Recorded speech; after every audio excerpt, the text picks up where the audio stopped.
ప్రభుత్వంలో కేవలం పెన్షన్ల కోసమే ఏటా 33,000 కోట్ల ఖర్చు చేసే ప్రభుత్వం ప్రపంచంలోనే ఎక్కడా లేదని ముఖ్యమంత్రి చంద్రబాబు పేర్కొన్నారు. ఆర్టీసీ బస్సులో మహిళలకు ఆగస్టు 15 నుంచి ఉచిత ప్రయాణం కల్పిస్తామని ప్రకటించారు. దీపం 2 కింద ఉచిత సిలిండర్ల పథకంలో 4 నెలలకు ఒకసారి నేరుగా లబ్ధిదారుల ఖాతాలో డబ్బులు వేస్తామని చెప్పారు. కర్నూలులో నిర్వహించిన స్వర్ణాంధ్ర స్వచ్ఛాంధ్ర కార్యక్రమంలో సీఎం మాట్లాడారు. దేశంలో ఎక్కడ లేని విధంగా సంక్షేమ కార్యక్రమాలు అమలు చేస్తున్నాం. బడులు ప్రారంభమయ్యేలోపు ఎంతమంది పిల్లలుంటే అంతమందికి తల్లికి వందనం కింద డబ్బులు జమ చేస్తాం. రాయలసీమను రతనాల సీమగా మార్చే బాధ్యత మాదే. ప్రస్తుతం 15 లక్షల హెక్టార్లతో ఉన్న ఉద్యాన పంటలను 2029 నాటికి 36 లక్షల హెక్టార్లకు పెంచుతాం. 16 లక్షల ఎకరాల్లో బిందు సేద్యం ఉంది. 10 ఎకరాల్లోపు రైతులకు కూడా దీనిపై 90% రాయితీ ఇస్తున్నాం.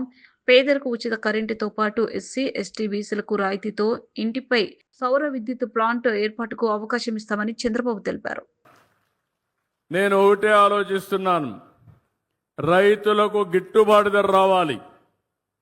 వినియోగదారుడికి సరస ఇన్ఫ్లేషన్ పెరగకుండా వీలైన తక్కువ ధరకి నిత్యావసర వస్తువులు కొనే అవకాశం ఇవ్వాల్సిన అవసరం ఉంది.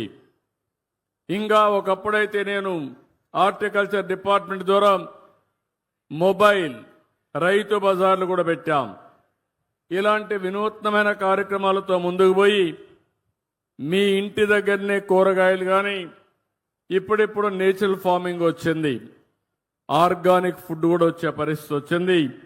అవన్నీ కూడా ఏం చేయాలో చేస్తామని చెప్పి కూడా నేను మీకు తెలియజేస్తున్నాను.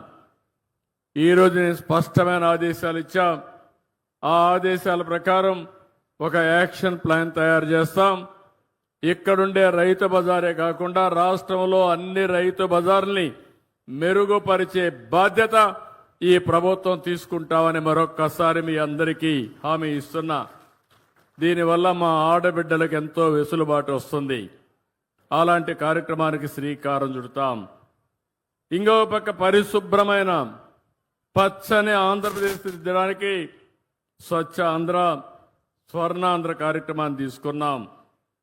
పల్లెలు, పట్టణాలు, చెరువులు, రైతు బజార్లు, ప్రభుత్వ కార్యాలయాలు, పరిశ్రమలు, విద్యా సంస్థలు, హాస్పిటల్స్ అన్ని చోట్ల నేను ఒకే మాట చెప్పాను.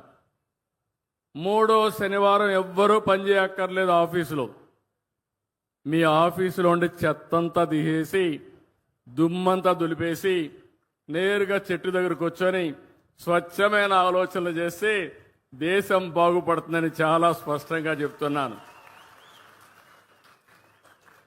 ఎంత సమయమైనా దుమ్ములో పనిచేస్తాం, కలుషితమైన వాతావరణంలో పనిచేస్తాం, కలుషితమైన ఆలోచనలు, కుట్రలు, కుతంత్రాలకు శ్రీకారం చుడతానే ఉంటాం.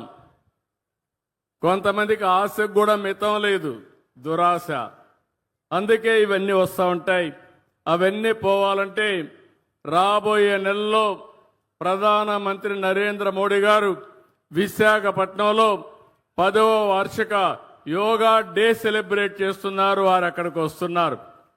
ప్రపంచం మెచ్చుకునే విధంగా ఈ యోగా డే చేపిస్తానని మీ అందరికీ